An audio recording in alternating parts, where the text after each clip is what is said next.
रात्री जेवणात वेगळेपण होतं. आज पावलानं एक वेगळा प्रकार केला होता. स्पॅघेटीचाच प्रकार, पण बकुळीच्या फुलांसारखा त्यांचा आकार होता आणि लसणीचा सुरेख वास येत होता. फेदरिकोनं हिरवे बीन्सही आणले होते. त्यांची उसळही छान लागत होती. उसळीचं कौतुक करत मी म्हटलं, तुमच्या इथं पण भोंगी मिरच्या लाल, केशरी, पिवळ्या अशा रंगाच्या पाहिल्या. कोबी आणि फ्लॉवर पण जांभळे आणि हिरवे पाहिले. प्रथम स्वित्झर्लंडला अशी रंगीबेरंगी भाजी पाहिली तेव्हा मला फार आश्चर्य वाटलं. आता इटलीत रंगीबेरंगी भाज्या पाहताना मला काही आश्चर्य नाही वाटलं.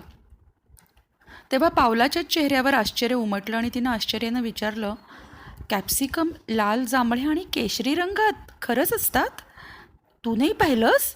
मी आणखीनच आश्चर्यचकित होत म्हणलं. नाही, पावलाच्या चेहऱ्यावर आश्चर्य होतं. मग मी तिला कोबी आणि पालेभाज्यांचेही विविध रंग मिलानोला पाहिले असं सांगितलं. मी अजून नाहीच पाहिल्यात त्या. हे बोलताना पावलाच्या चेहऱ्यावर आश्चर्य तसंच होतं. स्वाती हात धुता धुता हसत म्हणाली, तशा तू इटलीतल्या साऱ्या एम्बसीज पण आमच्याप्रमाणे पाहिल्या नसशील. तेही खरंच होतं, कारण युरोपियन माणसांना युरोपमध्ये हिंडायला व्हिसाची जरुरी नसते. स्वातीच्या बोलण्यावर आम्ही सारेच हसलो आणि मग मी एकदम म्हणलं, रोममध्ये काय अथवा मिलानोत काय, इंडियन एम्बसीत पंखे होते, बाकी कुठंही पंखे कसे काय दिसले नाहीत. आमच्याकडे एखाद दुसरा महिनाच उन्हाळा असतो ना, म्हणून आम्ही नाही पंखे ठेवत, पावला म्हणाली. इटलीत जुलै ऑगस्टमध्ये म्हणजे समर वेकेशनमध्ये दिवसा झक्कास उकडतं, पण रात्री मात्र थंड असतं. गुरुवारी आम्ही रात्रीच जाणार होतो, त्यामुळं बुधवारची रात्र हीच आमची इटलीतली अखेरची रात्र होती. त्या दिवशी फेदरिकोनं त्याच्या विविधांगी वाद्यावर अनेक वाद्य वाजवून दाखवली. आम्ही एकमेकांचे फोटो घेतले, त्या दोघांना आम्ही प्रेझेंट्स दिली. ती त्यांना खूप आवडली. ती दोघं उन्हाळ्याच्या सुट्ट्यांमध्ये 8 दिवसांसाठी फिरायला गेली होती. पूर्वेकडे असलेल्या आल्प्स पर्वतावर झोपडी बांधून राहिली होती. इटलीत खूप जणं असं जातात. सिस्टर कॅलेंडेच्या स्टेफिनानं आम्हाला तो प्रदेश पाहून यायला सांगितलं होतं. तो प्रदेश पाहणं शक्यच नव्हतं. पावलानं विचारलं, आम्ही आल्प्स पर्वतावर गेलो होतो, ती फिल्म पाहायची आहे? चालेल चालेल, पाहूया, फारच छान, मी आनंदित होत म्हणलं. आमचा उत्साह पाहून पावला आणि फेदरिको पण आनंदित झाले. ही फिल्म पाहताना थेट स्वित्झर्लंड आठवत होतं. तीच ती पाईन, जुनिपर, फर वगैरेची वृक्षांची दाटी दिसत होती. डोंगर आणि ग्लेशियर्स पण पुन्हा प्रत्ययाचा आनंद देत होते.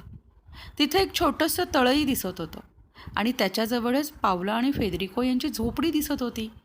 तेवढ्यात शिंग असलेला हरणासारखा पण बोकडासारखा अंग असलेला एक प्राणी दिसला. मी पटकन विचारलं, हा शामू आका? हो, पावला गोड हसत म्हणाली. तेव्हा मग मी तिला स्वित्झर्लंडचे आमचे होस्ट हॅन्स पीटर आम्हाला प्राणी दाखवण्यासाठी किती धडपडले ते सांगितलं. आणि फिल्ममध्ये जसा तो व्यवस्थित दिसला तसा तो प्रत्यक्ष दिसलाच नव्हता. मग फिल्म रिवाइंड करून आम्ही तो प्राणी परत परत न्याहाळला. हॅन्स पीटर प्रथम डोंगरावर तो प्राणी दाखवायचा प्रयत्न करत होते, पण तेवढ्यात मॅक नावाचा उंदरासारखा दिसणारा प्राणी मंजूळ आवाजात ओरडला आणि शामूआ लपून बसले. आम्ही नंतर गप्पा मारत बसलो होतो. गप्पा मारता मारता मी पावलाला विचारलं, तुमच्याकडं रोम वगैरे भागात अगदी आत्तापर्यंत हुंड्याची पद्धत होती, ती कशी काय बरं दूर झाली? तेव्हा किंचित हसून ती म्हणाली, मुली सरसकट नोकरी करतात आणि नोकरी करणाऱ्यांचे आईवडील हुंडा देत नाहीत. आपल्या इथं हे असं कधी घडेल? मुलीच्या आईवडिलांनो, लक्ष द्या इकडे. मी नंतर तिला आपल्या इथल्या विवाह मंडळांची आणि सुधारलेल्या लोकात मुलामुलींना आपापलं जमवायला मुभा असते, पण ते जमलं नाही तर आईवडील प्रयत्न करतात हे सांगितलं. तेव्हा तिला ही पद्धत फार आवडली. मी तिला विचारलं, एखादा मुलगा आणि मुलगी लाजाळू असेल आणि त्यांचं त्यांना जमवताच नाही आलं तर? मग मित्रमैत्रिणी पुढाकार घेतात, पावलानं सांगितलं.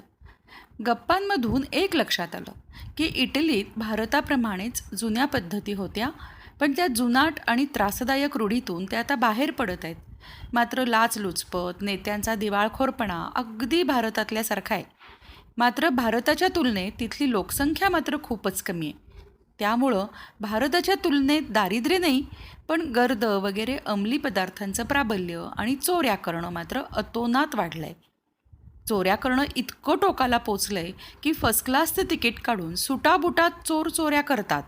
आणि त्यांच्या तडाख्यातून परदेशी प्रवासी सुटणं ही फार कठीण गोष्ट आहे. हंगेरी, रुमानिया, युगोस्लाव्हिया या देशात कुठले विशेष उद्योगधंदे नसल्यानं अतोनात बेकारी आहे. ते लोक इटलीत येऊन अशा चोऱ्या करतात. मात्र रस्त्यावर घाण टाकणं हा आमचा जन्मसिद्ध हक्क आहे, ही वृत्ती इथं रुजलेली नाही.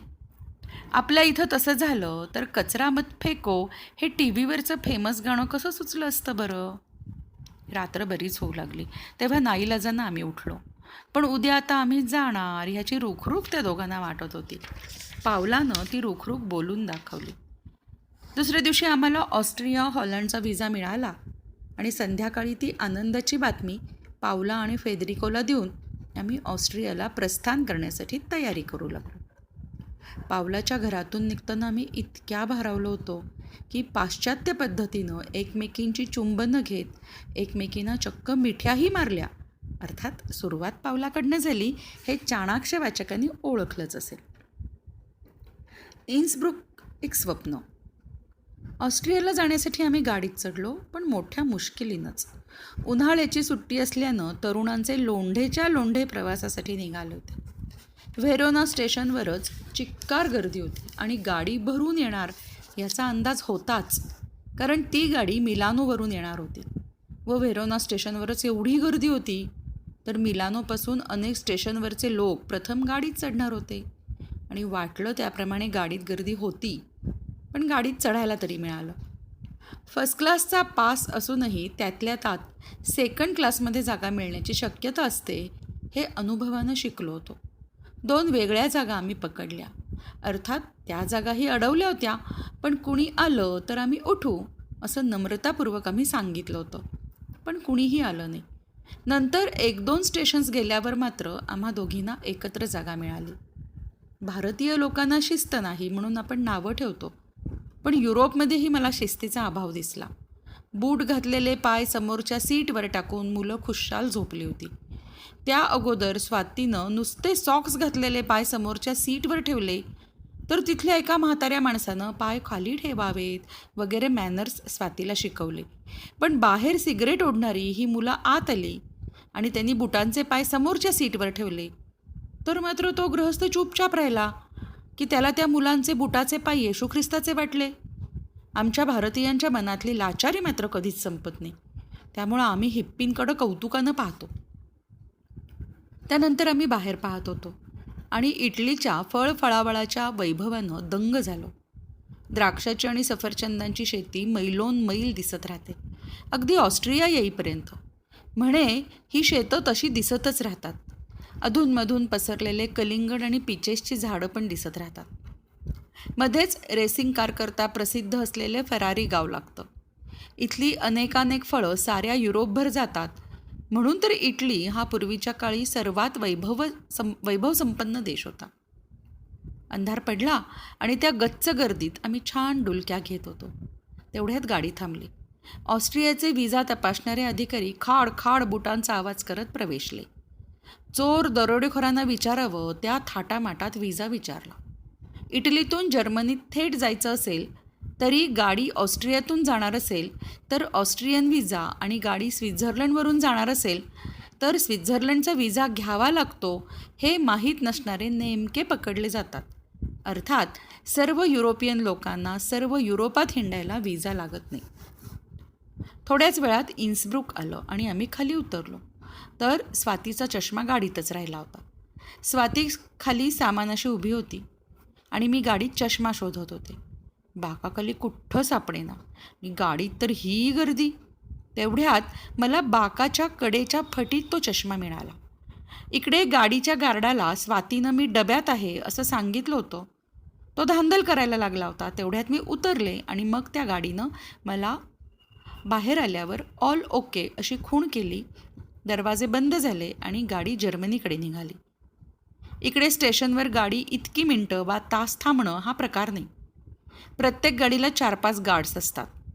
ते प्रवासी तिथंच कुठं चढायचा राहिला आहे का किंवा गाडीत राहिला नाही ना असं पाहतात आणि गाडीला ओके देतात. आपण पळत पळत गाडी गाठतोय तर मग ते थांबतात पण कुठं तरी उतरून सावकाश खातपीत वगैरे बसलात तर गेली गाडी. सारे गार्ड प्रवाशांकडे सहानुभूतीनं पाहतात, मार्गदर्शनही करतात आणि मुख्य म्हणजे हसतमुख असतात.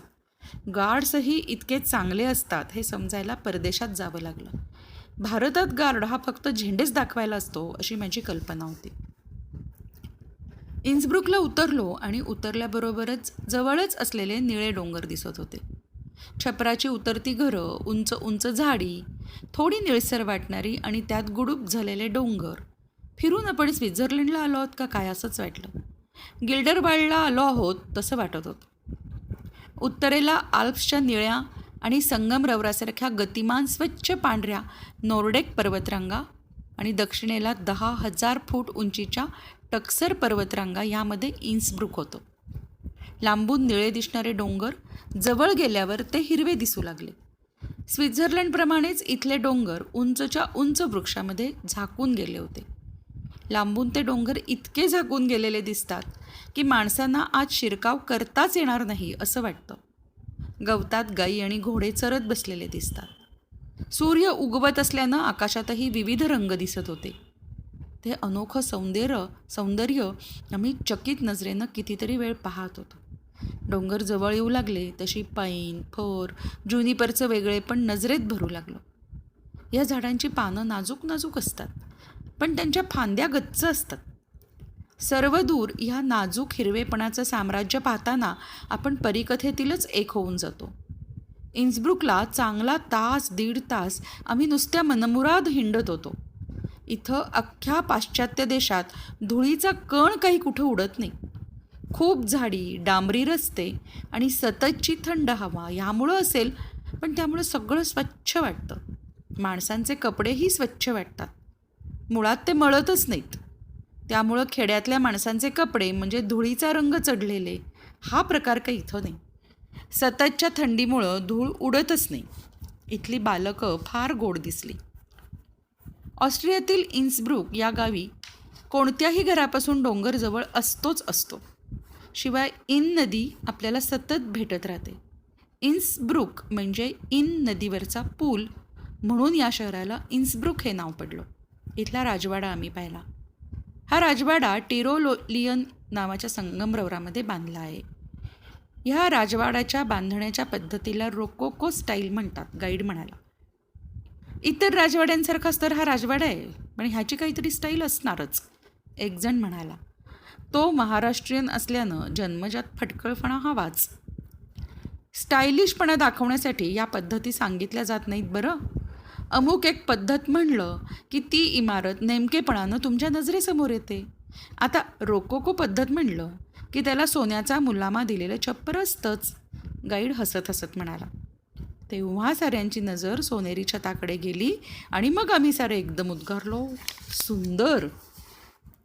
हे छप्पर सोनेरी विटा असाव्या तसं चौकटीचं दिसत होतं. त्यावर सूर्याचे किरण पडल्यानं झळाळत होतं आणि राजाचा दिमाग आणि वैभव बाहेरूनच लक्षात येत होतं. 3500 सोनेरी विटांनी हे सोनेरी छप्पर बनवलं होतं.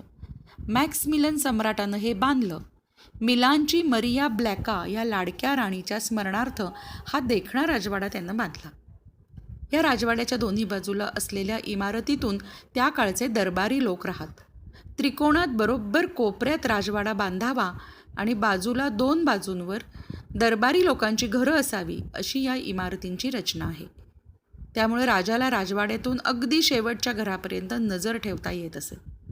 इथं सरदार लोकांच्या क्रीडा स्पर्धा चालत, त्याही राजाला राजवाड्यातून नीट पाहता येत. या प्रत्येक घराला तळमजला आहे. त्यात पूर्वी शस्त्रास्त्र ठेवली जात. हा सारा परिसर इटलीतील इतर राजवाड्यांप्रमाणेच दगडी फरशांचा आहे. राजवाड्यावर सिंह किंवा जंगली अस्वल ही शक्ती दाखवणारी 2 प्रतीकं आहेत. राजाची शक्ती आणि सामर्थ्य दाखवण्यासाठी या प्रतीकांची योजना आहे. इन्सब्रुकमधून बस जात होती तेव्हा आजूबाजूला निळे डोंगर एकसारखे दिसत असतात आणि इन नदीही भेटत असते. ऑस्ट्रियात देखणा प्रदेश आहे आणि त्यातलं इन्सब्रुक हे अधिक देखणं गाव आहे. इन्सब्रुकला हिंडून आल्यावर आम्ही व्हिएन्ना आणि साल्सबर्गला जाणाऱ्या गाडीत बसलो. ही गाडी डोंगरदऱ्यातून जात असल्यानं हा प्रवासही एक आनंदाचा अनुभव देतो. उजव्या बाजूला डोंगराच्या बाजूबाजूनं एक लहान झरा नदीप्रमाणे सतत वाहताना दिसतो. त्या हिरव्या डोंगराला या जुळजुळत्या पाण्यानं वेगळंच सौंदर्य प्राप्त झालंय. स्वाती चेष्टेनं म्हणाली, आपण हिला डॅन्यूब नदी म्हणूया. वास्तविक डॅन्यूब ऑस्ट्रियाच्या मधून वगैरे काही वाहत नाही. दक्षिण बाजूला डोंगर आणि उत्तर बाजूला डॅन्यूब नदी वाहते. ती लिन्झ व्हिएन्ना या बाजूला गाडीतून जाताना अधूनमधून गावं येत होती तेव्हा स्वित्झर्लंडचीच आठवण येत होती. इथंही गॅलऱ्या फुलांनी सजलेल्या होत्या. ऑस्ट्रियाचा आणखीन एक विशेष म्हणजे इथली स्टेशनसुद्धा फुलांनी खास सजवलेली होती. त्याप्रमाणे खास कुंड्या ठेवलेल्या होत्या. आपल्या इथं देवळापुढं दीपमाळ करतात त्याप्रमाणे फुलांनी गच्च भरलेल्या कुंड्या लटकवलेल्या असतात. ऑस्ट्रियन माणसं फुलापानात आणि गाण्यात रंगलेली असतात. इतका सुंदर निसर्ग पाहिल्यावर संगीत आपोआपच फुरणार. व्हिएन्ना ही जगातली संगीताची राजधानी. अकॉर्डियन आणि गिटार यावर ऑस्ट्रियाची भावनात्मक गाणी छेडली जातात. जॉन स्ट्रासनचे वॉल्टचे झणत्कार ऐकून ऑस्ट्रियाचे लोक वेडे झाले होते. 1899 साली तो वारला. त्यावेळी व्हिएन्ना त्याच्या संगीतासाठी वेडपिसं झालं होतं. बेथोवनचं तर ऑस्ट्रिया हे माहेरघरच आहे. त्याच्या सिम्फनीचा पहिला झणत्कार उठला तो ऑस्ट्रियातच. बेथोवन, शुबर्ट, ब्रहम मोझार्ट, अल्बन बर्ग, ह्युगो वोल्फ हे पाश्चात्य संगीत शिरोमणी जन्मले, वाढले आणि त्यांनी कलेची उंची गाठली ती ऑस्ट्रियातच. डॅन्यूब नदीच्या निळ्या पाण्यात थरार उमटले ते ह्या संगीताच्या नादलहरीमुळंच.